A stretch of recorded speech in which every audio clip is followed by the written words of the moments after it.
So this is what is happening. If you're headed towards the alkaline pH, remember I told you number 1 on pH scale, number 1 is sulfuric acid, strongly concentrated acid. On the other end, 14 is strongly basic. And guess what? At the strongly basic environment, this is where we have the metals, the minerals. For example, calcium is the most alkaline metal that ever existed. So when you're headed towards the basic environment, what you're going to do is you're going to leach calcium from the bone. Why are we leaching calcium from the bone? Because it's highly basic. So we are leaching calcium from the bone because calcium comes out from the bone as calcium and phosphate, that complex. And then that calcium is going to try and make a normal environment around the cells in blood. So it's going to try and reverse this alkaline environment. That means you're going to weaken the bone. But since it's coming in as nature's way of making sure that you have now reversed the alkaline environment, the danger comes in this way. Once you have reversed that, you will now have calcium and phosphorus in blood, what we call hypercalcemia. Okay? When you have hypercalcemia in blood, that is a danger because calcium is a metal that is actually used to contract either glands, either cells, or even contract the smooth muscles lining your blood vessels. And when those smooth muscles contract, the blood vessel narrows. Now look at that. We have achieved a point where you have high calcium in the system because of alkalinity. So those preaching about alkaline diets tell us about the leaching of calcium from the bone and the leaching of phosphorus from the bone coming into blood to just normalize the pH. And when they come into the blood, what they do is, after you have normalized the situation, nothing is going to happen to this calcium. So they will either be sent back to the bone, but they will not go deeper into the bone. They will be on the surface of the bone. Or they will be deposited in the heart. And when they deposit themselves in the heart, what happens is they are the ones that are responsible for contraction of muscles. Now you have your heart contracting, and that's what we call arrhythmias, abnormal rhythms of the heart. Now you'll have your blood vessels, the smooth blood vessels, the smooth muscles around your blood vessels starting to contract and narrowing your blood vessels. Now you'll have your kidney problems because calcium deposited in the kidneys is responsible for calcium oxalate stones. These are the kidney stones.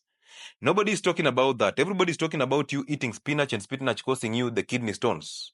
Everybody is talking about eating meat and meat causing you kidney stones. But nobody is telling you that kidney stones are actually calcium oxalate stones.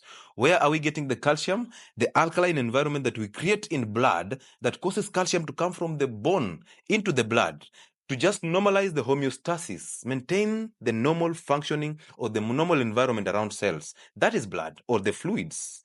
Once that has been normalized, this calcium has nowhere to go. We have now hypercalcemia, and the system has to deposit this calcium somewhere. So it either deposits in heart muscles, you start getting contractions, that is arrhythmias. You start getting this calcium deposited in the kidneys, and you combine them with the oxalates that are coming from nuts, that are coming from the spinach. So the oxalates are not the problem. The problem is the calcium that is coming in to combine with these oxalates to form calcium oxalate stones. And we form these stones literally on a daily basis, but they are cleared through urine. They only become a problem when they grow bigger and they block the pathway of urine. And now you start having the pain. You start having the infections and kidney problems. This is kidney stones for you. The pressure under which blood has to go through that blood vessel has to increase now. And guess what is going to happen to your heart? Your heart is also contracting to make sure that there is a lot of effort given to push this blood through this blood vessel that is narrowing. Now the left ventricle of the heart starts to enlarge. That is what they call in medical terms cardiomegaly, an enlarged heart. Now, when we mention cardiomegaly to you, you start being scared. Hey, the doctor told me I have an enlarged heart. Now, guess what is next? I have sold you the fear successfully. So the next thing I'm going to do is I'm going to recommend you, a drug for hypertension. And guess what? The reason why you take CCBs, calcium channel blockers, aka nifedipine, aka amlodipine, is because you want to block this calcium from getting into the cell. So instead of somebody telling you to simply take magnesium, because magnesium is the one that pumps calcium outside the cells, and to take fatty meats to get vitamin D, because vitamin D and vitamin K2 are the ones that carry this calcium from the blood vessels and deposit them in bones. Somebody keeps on telling you, hey, where? Allow me to take a minute to just relax. Somebody tells you need a heart surgery now, but you have not fixed the calcium problem. Somebody tells you that you need to take nifedipine, which is a calcium channel blocker. I told you, when you're part of this channel, you will understand that the mode of action of drugs can actually lead you to the disease and the cause of that disease. If you're taking nifedipine, it is a calcium channel blocker. If you're taking amlodipine, it is a calcium channel blocker. If you're taking a drug that is called verapamil, it is a calcium channel blocker. They block channels that allow calcium to flow inside the cell. The problem is, they are doing a good job, yes, but are they fixing the calcium that is in your blood, that is being deposited on your blood vessel, causing the contraction of the smooth muscles and causing the narrowing of the blood vessel? No, they have not. So they are fixing the symptom. They are fixing this. They are dilating this blood vessel temporarily, but they're not fixing the calcium that is being deposited in this blood vessel wall. So do you have your answers to those drugs that are used for hypertension? Of course you do. So simply tells this person, you can take sea salt because sea salt has magnesium. You can eat nuts. You can eat avocados. They have a lot of magnesium. And the role of magnesium is simply to pump calcium outside the cell. So when magnesium goes into the cell, it pumps calcium outside the cell. When it pumps calcium out of the cell, now it's the role of vitamin K2 and the role of vitamin D to actually take this calcium and deposit where it belongs, in the bones, so that you have stronger bones and you recover from hypertension. Is it hard to tell somebody that? Do you need to put me on 7 drugs, a combination of drugs for hypertension?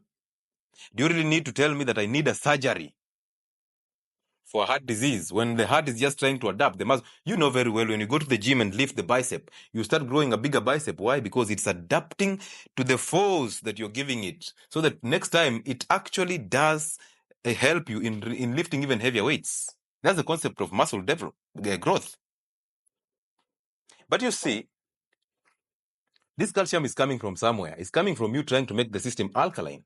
So when you're growing that muscle of the heart, you don't need a surgery for the heart, because if I remove that heart, I have not fixed the problem. And remember, when we were talking about hypertension, we said these deposits of sugar in this blood vessel, inside the blood vessel, they are corroding that, and cholesterol comes in to fix that erosion. When it comes in, it starts to attract cells, and you start growing a thicker and narrow a thicker blood vessel wall, and now it narrows. Now you've added on calcium to contract it. So you're actually making sure that this blood vessel is always contracting. And as it contracts, you will not recover from hypertension. Therefore, hypertension, you need to drop the calcium that is coming in. You also need to drop the sugar that is causing narrowing and thickening of blood vessel walls. How hard is that?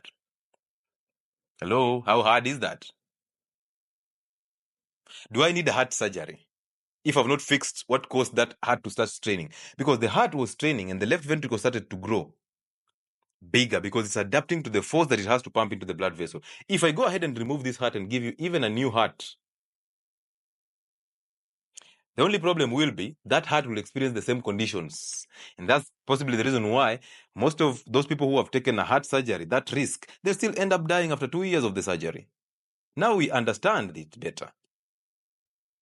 So calcium channel blockers are actually blocking the channels of calcium. So they are blocking calcium from going into the cell, because if calcium goes into the cell, everything starts to contract. The cell starts to contract. The gland starts to contract and release hormones. The heart muscles start to contract, and that's hypertension.